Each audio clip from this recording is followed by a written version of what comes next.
Piano بجانا سیکھیے۔ آپ بھی سوچ رہے ہوں گے کہ مشرقی پاکستان کی کہانی سناتے سناتے پہلے تو میں چند ہفتوں کے لیے غائب ہو گیا اور اب شاید میرا دماغ پھر گیا ہے کہ میں پیانو بجانا سیکھنے کی بے وقت راگنی سنانے بیٹھ گیا ہوں۔ میرا خیال ہے بنگلہ دیش بننے کی بقیہ کہانی کا آخری حصہ تو ہم کچھ عرصے میں مکمل کر ہی لیں گے، لیکن اس وقت ہمارے لیے ضروری ہے کہ پچھلے چند ہفتوں میں پاکستان میں جو کچھ عہد ساز واقعات ہوئے ہیں اور آج ہماری آنکھوں کے سامنے بنگلہ دیش سے ملتی جلتی کہانی لکھی جا رہی ہے، پہلے ہم اس پر نظر ڈال لیں۔ پچھلے دنوں پاکستان میں بالکل ویسا ہی نہیں لیکن اس سے کچھ ملتا جلتا ضرور ہوا ہے، جس کے بارے میں روس کے مشہور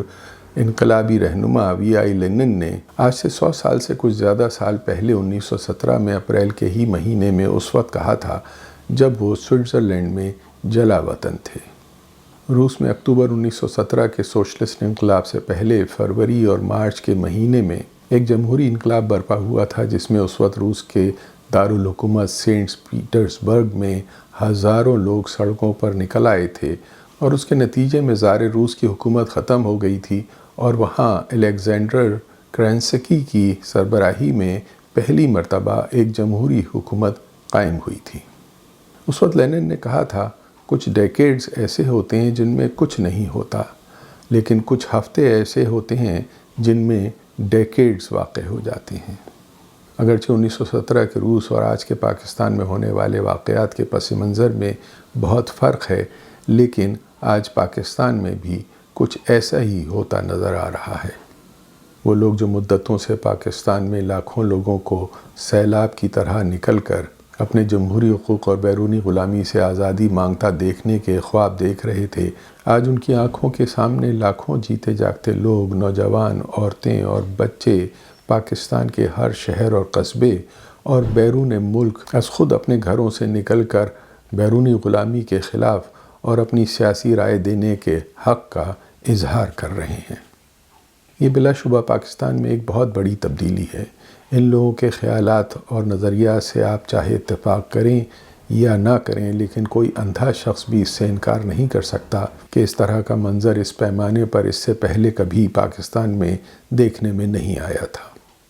کیا اس عوامی سیلاب کی قیادت اس بے پناہ ہیومن انرجی کے اظہار کو ایک حقیقی اور نئے پاکستان کی تعمیر کی طرف موڑ سکتی ہے؟ یا یہ ایک وقتی ابال کے جوش کی طرح اٹھ کر بیٹھ جائے گا، یا یہ قوم دوبارہ ایک بار پھر مایوسی اور تاریکی کا سامنا کرے گی؟ یہ تو وقت ہی بتائے گا۔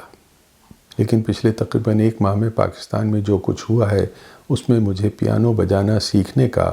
بار بار خیال کیوں آیا؟ چین کے مشہور انقلابی رہنما ماؤ زیتونگ نے اپنے انقلاب کی کامیابی سے پہلے چیانگ کائی شیک کی فوجوں کے ساتھ جنگ کے مشکل وقت میں اپنی پارٹی کے کارکنوں کی تربیت کے لیے کچھ لیکچر دیے تھے۔ ان میں سے ایک سادہ سا مضمون تھا، پیانو بجانا سیکھیے۔ بہت عرصے پہلے جب میں نے یہ مضامین پڑھے تھے تو اس مضمون کے عجیب و غریب عنوان کی وجہ سے کچھ عرصے تک میں نے اس کو پڑھنے کی زحمت بھی گوارا نہیں کی تھی، لیکن تقریباً 50 سال گزر جانے کے بعد میں یہ کہہ سکتا ہوں کہ یہ مضمون میرے دل پر آج بھی نقش ہے۔ اپنے اس لیکچر میں ماؤ زیتونگ نے اپنے سیاسی کارکنوں کو، جنہوں نے کچھ عرصے بعد ہی ایک عظیم چین کی قیادت سنبھالی، یہ سمجھایا تھا کہ جس طرح پیانو کی کیز کو بیک وقت 10 انگلیوں سے بجانا ہوتا ہے اور ایک اچھی موسیقی کو پیدا کرنے کے لیے یہ آپ کو جاننا ضروری ہے کہ ان میں سے کون سی انگلی کس کی پر کب اور کتنا پریشر ڈالے گی اور کب اس پریشر کو ریلیز کرنا ہے اور کب اسے دوبارہ دبانا ہوگا، اسی طرح ہر سپاہی، سیاسی رہنما اور انسان کو اپنی جنگ، سیاست اور ذاتی زندگی میں یہ جاننا ضروری ہے کہ اسے کب اور کہاں کیا کرنا ہے، کب اور کہاں دباؤ ڈالنا ہے اور اسے کب ڈھیلا چھوڑنا ہے، کب پیچھے ہٹنا ہے اور کب آگے بڑھ کر حملہ کرنا اور قبضہ کرنا ہے۔ اگر آپ اپنی 10 انگلیوں کو پیانو کے بورڈ پر بیک وقت دبا دیں گے تو اس سے موسیقی پیدا نہیں ہوگی بلکہ ایک بے ہنگم آواز نکلے گی۔ اور آج ہم جانتے ہیں کہ ایک پیانو میں تقریباً 88 کیز ہوتی ہیں جن کو ہم بیک وقت 10 انگلیوں سے صحیح وقت پر پریس اور ریلیز کر کے ایک خوبصورت سمفنی پیدا کر سکتے ہیں۔ تو اس پیانو بجانے کا عمران خان سے کیا تعلق ہے؟ میں عمران خان کی کچھ مخصوص کوتاہیوں اور خامیوں کا ہمیشہ کرٹک رہا ہوں۔ آج سے 8-9 سال پہلے جب عمران خان کے عروج کا آغاز ہو رہا تھا اور 2018 کے انتخابات کے وقت جب ان کی عام مقبولیت میں قابل ذکر اضافہ ہو گیا تھا اور میری بیوی اور بچے ان کے پرجوش حامی تھے، میں اس وقت بھی یہ بات مان کر کہ وہ پاکستان کی سیاست کے بارے میں جو کچھ کہہ رہے ہیں بالکل صحیح ہے، اس کے باوجود ان کی کچھ بنیادی خامیوں کی نشاندہی کرنے کی کوشش کرتا تھا جو ان کی ناکامی کا سبب بن سکتی ہیں۔ عمران خان کی چند بنیادی کمزوریوں میں ان کے ایک عالمی شہرت یافتہ کھلاڑی اور سیلیبریٹی ہونے کے باوجود قدرتی طور پر ان میں پیچیدہ سیاست کے تجربے کی کمی تھی، اور دوسرے انہوں نے اپنی سیاسی سپورٹ کا سارا انحصار اس ملک کے شہری درمیانہ طبقے کے نوجوانوں تک محدود رکھا ہوا تھا۔ یہ شہری درمیانہ طبقے تعداد میں خاصے بڑھ جانے اور سوشل میڈیا پر متحرک اور ویزیبل ہونے کی وجہ سے بلا شبہ پاکستان کی سیاست میں بہت اہم ہیں اور انہیں ساتھ لینا ضروری ہے، لیکن ہمارے ملک میں الیکشن کی حلقہ بندیوں کی مخصوص ترتیب اور تقسیم کی وجہ سے جو طبقے اس ملک کی الیکٹورل پالیٹکس میں ایک فیصلہ کن کردار ادا کرتے ہیں وہ ایک بہت بڑی تعداد میں دیہی طبقے ہیں۔ یہ اس ملک کی آبادی کا ایک بہت بڑا حصہ ہیں۔ ان میں ایک اہم حصہ تیزی سے بڑھتے ہوئے اور اپورڈلی موبائل دیہی درمیانہ طبقے ہیں، یعنی رورل مڈل کلاسز، جن کے بنیادی مفادات اس ملک کی جدید زرعی معیشت اور اس سے متعلق کاروبار سے جڑے ہوئے ہیں۔ یہ علاقے اس ملک کی انتخابی سیاست میں سب سے مؤثر اور سب سے زیادہ انتخابی نشستیں رکھنے والے علاقے ہیں، اور ان علاقوں میں سے ہماری اسمبلیوں میں ہمیشہ موجود رہنے والے الیکٹیبل سیاستدان آتے ہیں جو ہر سیاسی پارٹی کو بلیک میل کرتے ہیں۔ اس کے علاوہ ایک اچھا سیاستدان اور کامیاب فوجی جنرل وہ ہوتا ہے جو چاہے ایک کے بعد دوسری شاندار کامیابی حاصل کر رہا ہو یا پے در پے مشکل شکستوں کا سامنا کر رہا ہو، وہ دونوں صورتوں میں اپنی کمزوریوں اور طاقت، ویکنیسز اور اسٹرینتھ کو نظر میں رکھتے ہوئے اپنے سامنے آنے والے مواقعوں اور خطروں، اپارچونٹیز اور تھریٹس کا دانشمندی اور ٹھنڈے دماغ کے ساتھ تجزیہ کرنے کی صلاحیت نہیں کھوتا۔ جس طرح اس دنیا کے ہر چھوٹے بڑے بزنس کو اپنے لیے یہ اسٹرینتھس، ویکنیسز، اپارچونٹیز اور تھریٹس کا انالیسس کرنا اور اس کے مطابق اپنی حکمت عملی اور اسٹریٹجی بنا کر قدم اٹھانا ضروری ہے، جس طرح ہر ملک اور سیاستدان کرتا ہے، اسی طرح عمران خان کے لیے بھی اپنی ہر فیصلہ کن لڑائی میں اپنے ٹارگٹ اور ان میں اپنے اسٹریٹجک پارٹنر اور دشمن کا چناؤ کرنا ضروری ہے۔ بیک وقت کئی طاقتور دشمنوں سے اندھا دھند لڑائی ہمیں عموماً اپنی کامیابی سے دور کر دیتی ہے۔ آج کے دور میں خاص طور پر پاکستان جیسے ملک میں عالمی سیاست اور اندرونی سیاست دونوں لینڈ مائن سے بھرا ہوا میدان ہوتے ہیں۔ ان میں بہادری، استقامت، اپنی منزل سے کبھی نہ ہٹنے والی نگاہ اور کلمہ حق پر یقین کامل کے ساتھ بہت احتیاط کے ساتھ قدم اٹھانا ضروری ہے۔ یہ نگاہ مرد مومن کے وہ ہتھیار ہیں جن میں بدر اور احد کے نعرہ حق اور بلا کی خود اعتمادی بھی شامل ہے اور صلح حدیبیہ کی دور اندیشی بھی شامل ہے۔ پاکستان کے لیے اپنے بنیادی موقف پر چٹان کی طرح ثابت قدم رہتے ہوئے عالمی طاقتوں کے ساتھ ملٹی لیئرڈ اور ملٹی ڈائمینشنل تعلقات کو استوار کرنا اور انہیں قائم کرنا ضروری ہے، اور سب جانتے ہیں کہ عالمی ڈپلومیسی ایموشنل ووکیبلری کے ساتھ نہیں بلکہ بہت میجرڈ اور نپی تلی زبان میں زیادہ مؤثر ہوتی ہے۔ ہم سب اچھی طرح واقف ہیں کہ پاکستان بہت سارے اندرونی اور بیرونی خطروں اور فوجی اور سیاسی دباؤ کا شکار ہے۔ پچھلے تقریباً 15 سالوں سے اس علاقے میں عالمی سیاست کی ایک نئی صف بندی ہو رہی ہے، جس میں زوال پذیر امریکی معاشی اور فوجی طاقت اور اس کے مقابلے میں ابھرنے والی ایشیائی ملکوں کی معاشی اور تجارتی طاقت، جس میں عوامی جمہوریہ چین ایک مرکزی حیثیت اختیار کرتا جا رہا ہے، ان کے درمیان ٹکراؤ کے معاشی حدود سے بڑھ کر اب براہ راست فوجی میدان میں داخل ہونے کے امکانات بڑھتے جا رہے ہیں۔ اس عالمی اور علاقائی کشیدگی کے حالات میں ہم چاہیں یا نہ چاہیں پاکستان اور چین کے درمیان معاشی اور فوجی اتحاد کا کردار بنیادی اہمیت اختیار کرتا جا رہا ہے۔ 1965 کی جنگ کے تلخ تجربے کے بعد پاکستان چین کی مدد سے اپنے ڈیفنس ایکوپمنٹ ویپن سسٹم میں بڑی حد تک بتدریج اور مرحلہ بہ مرحلہ امریکی اور مغربی سسٹم سے آزاد اور خود کفیل ہو چکا ہے۔ لیکن ہماری حکومتوں کی ناقابل اندیشیوں اور خاص طور پر پچھلے 30 سالوں کی حکومتوں میں تباہ کن معاشی پالیسیوں اور قومی خزانے کو اتنے بڑے پیمانے پر لوٹنے کی وجہ سے، جس کی مثال اس سے پہلے پاکستان کی پوری 40-45 سال کی تاریخ میں نہیں ملتی، ہماری معیشت اتنی بڑی مقدار میں بیرونی قرضوں میں جکڑ چکی ہے کہ ہمارے ملک کی ساورنٹی بہت سیریسلی کمپرومائزڈ ہو چکی ہے۔ لیکن اس میں کوئی شک نہیں کہ ہماری سیاسی تاریخ میں بہت عرصے کے بعد ہمارے ملک کے سیاسی رہنماؤں میں عمران خان نے اس ملک کے عوام کے دلوں کے تار کو چھوا ہے۔ میرے خیال میں اس ملک کے نوجوانوں کی عمران خان سے اتنی بڑی توقعات قائم ہوئی ہیں کہ ان کے حل کے لیے ضروری ہوم ورک نہ ہونے اور بلا سوچے سمجھے ناقابل عمل نتیجوں کے وعدہ کرنے کی وجہ سے ان کی ناکامی اس ملک کی سیاست کا ایک بہت افسوسناک نقصان اور نوجوانوں کے لیے بہت کاؤنٹر پروڈکٹیو ہو سکتی ہے، کیونکہ اس نوعیت کے نتیجے اور وعدے ایک طویل عرصے تک صبر آزما اور مشکل کوشش اور ضروری قانون سازی کے بغیر پورے نہیں ہو سکتے۔ ان حالات میں 2018 میں عمران خان کی قیادت میں جو منتخب سیاسی حکومت قائم ہوئی، وہ پاکستان کی تاریخ میں 46 سال کے بعد ریاست کے با اختیار اور حاوی ہو جانے والے طاقتور اداروں کے کنسنسس کے ساتھ قائم ہوئی، جنہوں نے پچھلے 74 سالوں کی مخصوص تاریخی حالات میں یہ پوزیشن اختیار کی ہے۔ اسے ملک میں عام صحافتی زبان میں حکومت اور اداروں کا ایک پیج پر ہونا بھی کہا جاتا رہا ہے، اور اس کی بنیاد پر مستقبل میں پاکستان کی معاشی خود مختاری کو حاصل کرنے اور اپنی کمپرومائزڈ ساورنٹی کو ری کلیم کرنے کی کوشش کا امکان پیدا ہوا تھا۔ یہ اصولی طور پر صحیح ہے یا غلط، اس بے مصرف نظریاتی بحث میں جائے بغیر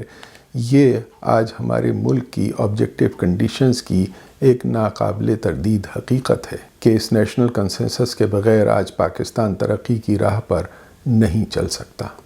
اس کنسٹرکٹیو انگیجمنٹ اور ملک میں سیاسی استحکام کے بغیر ریاستی اداروں کی سیاست سے ڈس انگیجمنٹ کا راستہ نہیں تلاش کیا جا سکتا، اور ان کی جگہ پختہ اور میچور سیاسی اداروں کی تعمیر ممکن نہیں،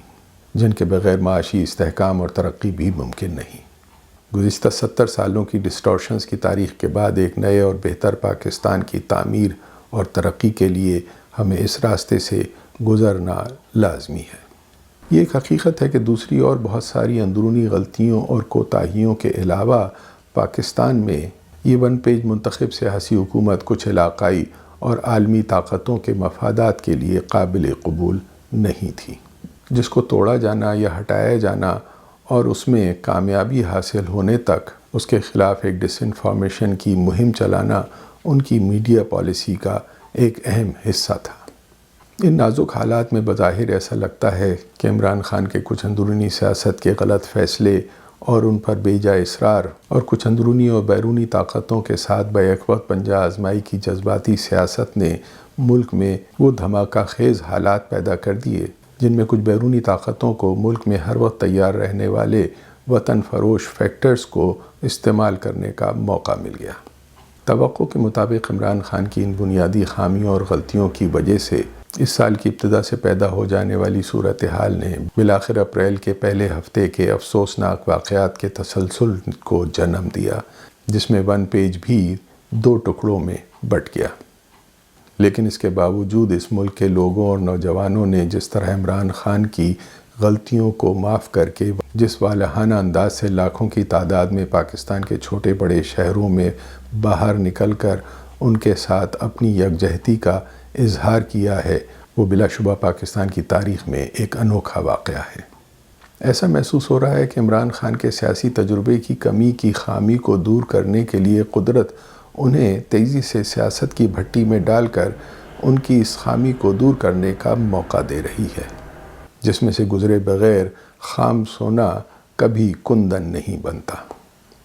ملک کے سیاسی مسائل پر اس طرح دو ٹوک اظہار رائے اور اپنا من چاہا راستہ اختیار کرنے کے لیے عام لوگوں کا یہ بے اختیار اظہار اس ملک کی تاریخ میں پہلے چند بار ہی نظر آیا ہے۔ پہلی بار بڑے پیمانے پر ہندوستان کے مسلمانوں نے تحریک پاکستان میں محمد علی جناح کے لیے اس نوعیت کے جذبے کا اظہار کیا تھا۔ اس کے بعد اگر ہم مشرقی پاکستان میں سہروردی اور مجیب الرحمن کا ذکر نہ کریں تو 20-25 سال کے بعد ذوالفقار علی بھٹو کو 1968 میں اس طرح کی پذیرائی ملی تھی، اگرچہ وہ اتنی بے ساختہ اور تعداد میں اتنی زیادہ نہیں تھی۔ اس کے بعد کچھ محدود پیمانے پر سندھ کے بڑے شہروں کراچی اور حیدرآباد میں 1985-86 میں MQM کے ابتدائی دور میں اس طرح کی عوامی مقبولیت نظر آئی تھی۔ لیکن اپریل 2022 میں جس طرح لوگوں کا سمندر ملک کے شہر شہر اور بیرون ملک بے ساختہ امٹ کر آیا ہے، اس کی نظیر پاکستان کی تاریخ میں نہیں ملتی۔ اس عوامی اظہار کا پاکستان کے چھوٹے شہروں اور قصبوں میں وسیع ہوتا ہوا پھیلاؤ عمران خان کی دوسری کمزوری کو دور کرنے کا موقع دے رہا ہے، جس میں وہ اب شہری درمیانہ طبقے سے مکمل اور غیر مشروط حمایت حاصل کرنے کے بعد اس ملک کے قصبوں اور دیہاتوں میں دیہی درمیانہ طبقوں اور کسانوں کے دلوں میں بھی اپنی جگہ بنا سکتے ہیں، جس کے بعد ہی وہ اپنے آپ کو اس ملک کے طاقتور لوٹوں اور الیکٹیبلز کی بلیک میلنگ سے نجات دلا سکتے ہیں۔ انہیں اپنے بیرونی دشمنوں کا تحمل اور استقامت کے ساتھ مقابلہ کرتے ہوئے اپنے جذبات کو انٹرنیشنل ڈپلومیسی کے نارمز کے دائرے میں رکھنا اور ایسے وقت میں اپنے اندرونی دشمنوں کو محدود اور آئسولیٹ کرنا اور اپنے اسٹریٹجک الائز اور کچھ ناراض دوستوں کو ایک پیج پر رکھنا وقت کی ضرورت ہے۔ Politics is always an art of compromises. بس اتنی احتیاط کرنی لازم ہوتی ہے کہ آپ کا لانگ ٹرم آبجیکٹو اور بنیادی منزل اور مقصد کمپرومائزڈ نہ ہو جائیں۔ آج ہمارے ملک کی قیادت کا امتحان ہے۔ بدقسمتی سے ہمارے ملک کی سیاست، قومی ادارے اور پورا معاشرہ ایک ایج پر آ رہا ہے۔ اگر اس وقت ہمارے ملک کے نوجوانوں کی ریلیز ہونے والی بے پناہ اجتماعی توانائی تعمیر اور ریکنسٹرکشن کی طرف نہیں موڑی گئی تو تقریباً انسٹیبلٹی اس ملک کے لیے سنگین خطرہ پیدا کر سکتی ہے، جس کا مظاہرہ ہم نے حال ہی میں پنجاب اسمبلی میں دیکھا ہے۔ اس سے پہلے اس طرح کے مناظر ہم نے صرف مشرقی پاکستان کی اسمبلی میں ستمبر 1958 میں دیکھے تھے، جس کے بعد ملک کو ایک طویل مارشل لا کا سامنا کرنا پڑا تھا۔ اگر ایسا ہی مظاہرہ ہم نے چند دنوں کے بعد لاہور میں مینار پاکستان کے بعد دیکھا تو یہ اس ملک کے لیے اچھا شگون نہیں ہوگا۔ آج اس ملک کے نوجوان جس جذبے کے ساتھ اپنے سیاسی حقوق اور قومی آزادی کی تڑپ کے اظہار کے لیے باہر نکل کر آئے ہیں، وہ ایک بہت قیمتی لمحہ ہے۔ ایسے لمحے قوموں کی زندگی میں بار بار نہیں آتے۔ یہ اب اس ملک کے لوگوں اور خاص طور پر نوجوانوں کی خودداری اور قومی وقار کا سوال بن گیا ہے، چاہے اس عمل میں کچھ جذباتی ناپختگی کا اظہار ہی کیوں نہ ہوا ہو۔ اب سڑکوں پر نکل آنے والے اس ملک کے لوگوں اور نوجوانوں کو دوبارہ مایوسی اور ڈسپونڈنسی کے اندھیروں کی طرف نہیں دھکیلا جا سکتا، اور نہ انہیں کچھ بڑے شکاریوں کے پالے ہوئے شکاری کتوں کے سامنے ان کے رحم و کرم پر ڈالا جا سکتا ہے۔ آج ہم سب کو، ہمارے اہل دانش، اہل اقتدار اور ارباب حل و عقد سب کو یہ سمجھنا ضروری ہے کہ قومیں، نوجوان اور ان کے رہنما اسی طرح کے اجتماعی سیاسی عمل کی بھٹی میں سے گزر کر سبق سیکھتے ہیں، تجربے حاصل کرتے ہیں اور پختہ ہوتے ہیں۔ یہ ظاہر ہے کہ آج بھی ملک میں بہت سارے دانشور اور اندرونی اور بیرونی مخصوص مفادات سے جڑے ہوئے لوگ اور کچھ ارباب اختیار روز روشن کی طرح عمران خان کی اس عوامی حمایت کی کھلی حقیقت کو آنکھیں بند کر کے انکار کرنا چاہتے ہیں، اور اپنے کمروں اور بااختیار مجلسوں میں بیٹھ کر اس پر 10 اعتراضات جڑ کر اپنے ڈوبتے دلوں کو تسلی دینا چاہتے ہیں۔ لیکن ہمیں اس پر نظر رکھنی ضروری ہے کہ اس ملک کے لوگوں اور نوجوانوں کے سیلاب نے باہر نکل کر ان چند دانشوروں، صحافیوں اور سیاستدانوں کی تلچھٹ کو بے وقت کر کے بہت پیچھے چھوڑ دیا ہے۔ یہ لوگ اب اپنے آپ کو گھروں میں بند کر کے اس عوامی سیلاب کو صرف کوس سکتے ہیں کہ کس طرح وہ ان کے پڑھائے ہوئے سبق کو کھلے عام ٹھکرا کر گمراہ ہو گئے اور انہوں نے علی بابا اور 40 چوروں کے پیچھے چلنے سے صاف انکار کر دیا ہے۔ اب ملک میں سب سے بڑا سوال صرف یہ ہے کہ کیا اس عوامی سیلاب کی قیادت اس بے پناہ ہیومن انرجی کو ایک نیا پاکستان تعمیر کرنے کے لیے استعمال کر سکتی ہے؟ کیا عمران خان کے پاس ایک ایسی مضبوط اور مؤثر تنظیم ہے جو لوگوں کی اس بے پناہ حمایت کے جذبے کو دانش مندی اور توازن کے ساتھ کامیابی کی طرف لے جائے؟ ظاہر ہے کہ اس طرح کی پختہ تنظیمی قوت کے بغیر یہ کامیابی ممکن نہیں ہے، لیکن اس نوعیت کی جدوجہد میں تنظیمی صلاحیتیں از خود بن بھی جاتی ہیں۔ کیا ایسا ممکن ہوگا یا نہیں یہ تو اب وقت ہی بتائے گا، لیکن اس طرح کے عوامی جذبات کا ریاستی اختیار کے اداروں کے ساتھ ٹکراؤ ہونے دینا بھی مناسب نہیں ہے۔ عمران خان کے لیے مجھے پیانو بجانا سیکھنے کے علاوہ ویتنام کی جنگ کے عروج کے زمانے میں غالباً 1968-1969 کے دوران شمالی ویتنام کی وزیر خارجہ مادام بن کا ایک جملہ یاد آتا ہے جو انہوں نے اس وقت کہا تھا جب امریکی صدر جانسن نے ویتنام کے اوپر دنیا کی سب سے بڑی بموں کی بارش کی تھی، جسے اس زمانے میں کارپیٹ بامبنگ کا نام دیا گیا تھا۔ اس وقت مادام بن نے اپنے ایک مایوس ساتھی سے کہا تھا کہ ہماری جنگ ایسی ہے جیسے ہم ایک انڈے سے چٹان کو توڑ رہے ہیں، ہمیں اتنی زور سے نہیں مارنا ہے کہ انڈا ٹوٹ جائے، لیکن ہمیں اس طرح مستقل چٹان پر چوٹ مارتے رہنا ہے کہ ایک دن وہ چٹان ٹوٹ جائے۔ یہ مادام بن وہی تھیں جنہوں نے 1973 میں امریکہ کے ساتھ پیرس امن معاہدے پر ویٹ کانگ کے گوریلا انقلابیوں کی طرف سے واحد عورت کی حیثیت سے دستخط کیے تھے۔ اس وقت جب ویتنام کا آسمان ہزاروں B-52 جہازوں کی روزانہ پروازوں سے سیاہ ہو رہا تھا، کون جانتا تھا صرف چند سالوں کے بعد اپریل 1975 میں سائیگون میں امریکی سفارت خانے کی چھت پر سے فضا میں بلند ہوتے ہوئے ہیلی کاپٹروں کی سیڑھیوں سے لٹک کر سفارت خانے کا عملہ اور ویتنام کے کچھ وطن فروش جان بچا کر بھاگنے میں مصروف ہوں گے۔ اور کیا اس سے ملتا جلتا منظر ہم نے پچھلے سال اگست میں کابل میں نہیں دیکھا؟